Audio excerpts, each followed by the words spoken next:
Hello అండి, అందరికీ నమస్కారం. ఎలా ఉన్నారు? బాగున్నారా? ఈరోజైతే నేను మా చేను దగ్గరికి అలా వచ్చాను, అలా దంటు వీడియో అలా తీసుకుందామని. సో నాకు మధ్యలో ఇంకొకటి కూడా కనిపించింది. ఏంటంటే మీకు పినిమిసరా అని చెప్పాను కదా, కంప్లీట్గా వాళ్ళు పినిమిసర్నే ఇక్కడ పెట్టేశారు. అది ఎలా ఉంది ఏంటి అనేది ఇంకా మీకు డీటెయిల్డ్గా కనిపిస్తుంది. అది ఎలానో చూసేయండి. ఒక్క నిమిషం. ఇక్కడ నాకు ఇంకో చెట్లు కూడా కనిపించినాయి. అవేంటో మీకు తెలిస్తే మీరు డెఫినెట్గా కామెంట్ చేయండి. సో ఇవన్నీ పినిమిసర్లు, ఇలా కాయలు వస్తాయి. ఇవి గేదెలు చాలా ఇష్టంగా తింటాయి. ఇవి మనం కూడా ఈ పినిమిసరకాయలని తినొచ్చు.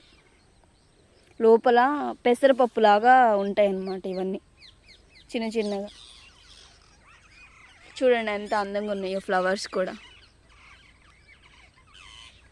ఇదంతా పినిమిసరే.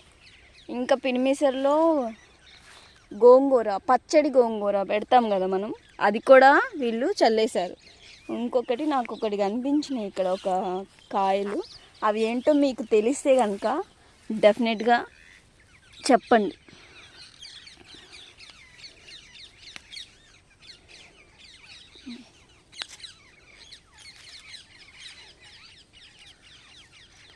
నేనైతే గురిగింజలు ఉంటాయి కదా, చిన్నప్పుడు ఆడుకునే వాళ్ళం, అవి అని అనుకుంటున్నాను నేను.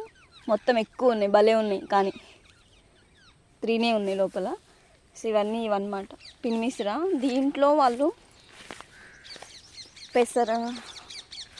పినిమిసరతో పాటు పచ్చడి గోంగూర, అంటే ఇక్కడ పచ్చళ్ళు అయితే చాలా ఫేమస్ గుంటూరు సైడ్.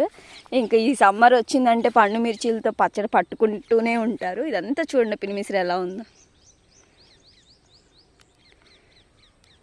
దాంట్లో గోగులు, మేమైతే గోగులు అంటాం. ఇవి పచ్చడి గోంగూర అయితే ఇలా చల్లారు. దీనికి బాగా కాస్ట్ ఉంటుంది.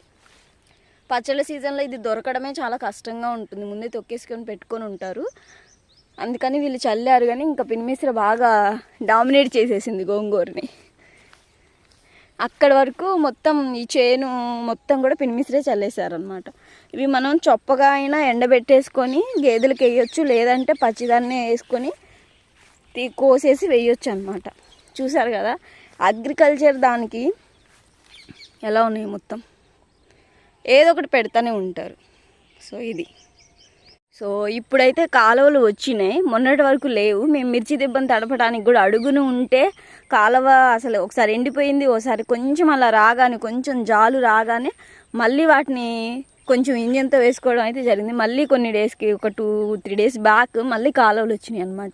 ఈ కాలువలు వచ్చినప్పుడే మనం తడుపులు పెట్టుకోవాలి, ఏమైనా చేసుకోవాలి. మళ్ళీ అడుగుకి వెళ్ళినా ఇప్పుడు పచ్చిమిర్చి ఎండుమిర్చి అయితే పండి ఉన్నాయి మాయి.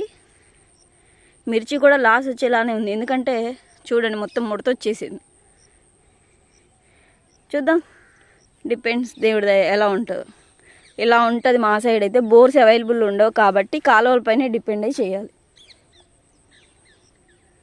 ఓకేనా? వీడియో నచ్చితే లైక్ చేయండి, షేర్ చేయండి, సబ్స్క్రైబ్ చేసుకోవడం అసలు మర్చిపోకండి. ఇదండి మా విలేజ్లో ఈ టైంలో కూడా పంటలు ఏవి వేస్తారు, ఏంటి, గేదెలకి ఏమి గడ్డి వేస్తారు, ఇదంతా కూడా నేను వీడియోలో మీకు షేర్ చేస్తూనే ఉంటా. ఇప్పుడైతే ఇది పినిమిసర విత్ గోంగూర చల్లారు. పినిమిసర అయితే చాలా బాగా పండింది. వాళ్ళకి చూస్తుంటేనే హ్యాపీనెస్ అనేది అర్థమైపోతుంది. అంత బాగా వచ్చింది పినిమిసర. మొత్తం ఆ కుప్ప వరకు వేశారు మళ్ళీ. ఓకేనా? సో చూసారు కదా, ఈ టైంలో కుప్పలు తొక్కించిన తర్వాత ఇవన్నీ కూడా 92 వేసిన చేలు అయినా కూడా వీటిని ఖాళీగా ఉంచకుండా సెకండ్ పంటకి ఏంటంటే ఎక్కువ గేదెలకి గడ్డికి పినిమిసర్లు, ఇంకా జనుము అవి ఇవి వేస్తూ ఉంటారు. ఏదో ఒకటి చల్లుతూనే ఉంటారనమాట. ఇంక ఈ టైం అయిపోయింది అనుకోండి, కాలువల్లో నీళ్ళు కూడా ఉండవు. నీళ్ళు లేకపోతే పంట అయితే ఉండదు. సో అడపా వచ్చే నీళ్ళతోనైనా ఏదో ఒకటి చేయాలి అని చెప్పేసి అగ్రికల్చర్ వాళ్ళు వేసుకుంటూనే ఉంటారు. ఇంకా కంది అదంతా కూడా ముందుగానే పెట్టుకోవాలి, ఇప్పుడు పెట్టుకోవడానికి కూడా అంత ఉండదు. సో అందుకని చెప్పేసి వీళ్ళు ఇలా వేసేసుకున్నారు. ఏదో ఒక పంట వేయినప్పుడు ఇట్లా ఖాళీగా వదిలేస్తారు. 92కి మళ్ళీ సెకండ్ పంట వేయడానికి నీళ్ళు అయితే అవైలబుల్గా ఎక్కువ ఉండవు. ఏదో ఇప్పుడు గేదెలకు అలా చల్లుకున్నారు, 1-2 టైమ్స్కి అయితే నీళ్ళు ఉంటాయి. కాలువలు ఎప్పుడు వస్తాయో, ఎప్పుడు కాలువలు ఎండిపోతాయో తెలీదు. సో నీళ్ళు డిపెండ్ అయితే ఇలానే ఉంటుంది.